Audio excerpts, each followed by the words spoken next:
Yo, what's up? Good morning, morning, morning, morning, morning, morning, morning, morning, morning, morning. Good morning, guys. Today is Wednesday, guys. April 3. Today's video, guys, ipapakita ko sa inyong fry ng aking mga fish. Ayan, guys. So, hindi ko na dapat sabihin, guys. Yan. Nakita nyo naman, guys. Nakita nyo, guys. Hindi ko naman dapat sabihin, Hindi ko na dapat sabihin pa, guys, napakadami. 50 up siguro to, guys. 5, 10, 15, 20, 25, 30. Grabe. Marami, guys. Grabe, oh. Oh. Grabe.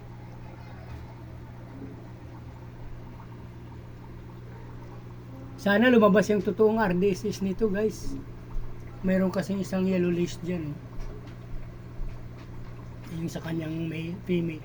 Actually, guys, papalitan natin ng tubig dito kahapon. Yan, yung iba na sa ilalim pa. Baka bubuga na ng isa.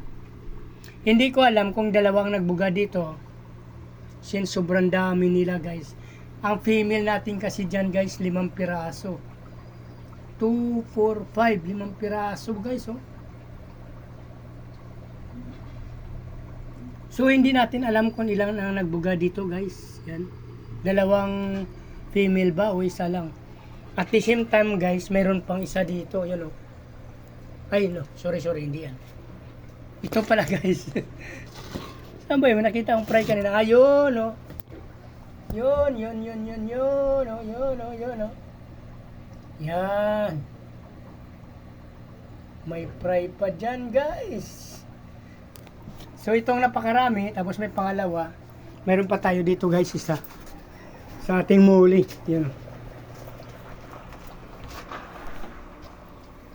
Yun, mayroon pa yung muli ay nagtatago, guys. Wala kasing air pump dito yung muli, so pagdating ng ating mga splitter, lalagyan din natin to. Ayan, may mga ngilan, hindi ko lang alam kung yan lang, guys. Kunin natin itong ano niya.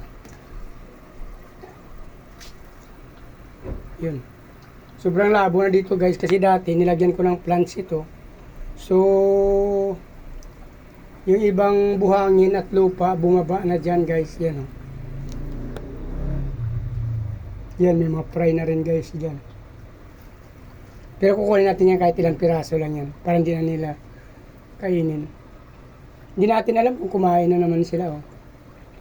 Actually, kapapakain ko lang sa kanila ng mga fish food. Yan. Kaya nag-check na tayo ng ating mga tab. Ito naman yung ating guys, oh. Muli. Ang dami nila dyan. Ginawa ko itong grow out ng muli, guys, pero nag-iwan ako dyan ng mga 10. Kaso parang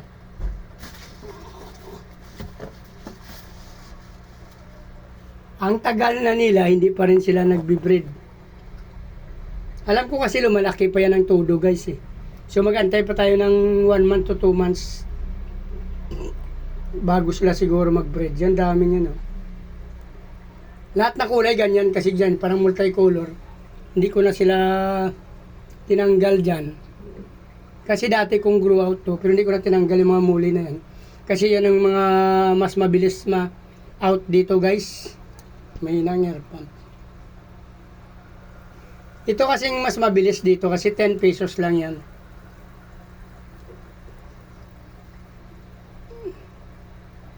Yan kasi ang gusto ng mga bata lang.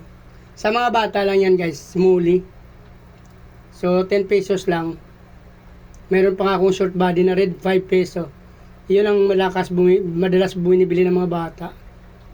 Since yun na naman talagang kaya nila, nagtitipid sila sa baon nila sa school, tapos bibili ng fish para may paglibang-libangan sila. So minabuti ko na damihan yung breeder dyan. Kung mayroon pa tayong ibang tab, hatiin na lang natin yan. 10 kasi yan.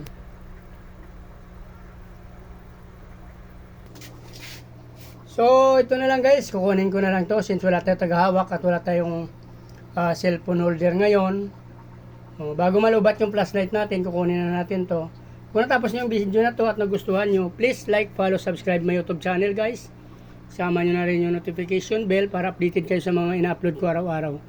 So, mayroon akong Facebook page. Paki-follow nyo na rin please. Chris Molieno guys. Maraming salamat sa patuloy na suporta at panonood ng video ko guys. Mabuhay kayo hanggang gusto nyo. Salamat. Bye-bye.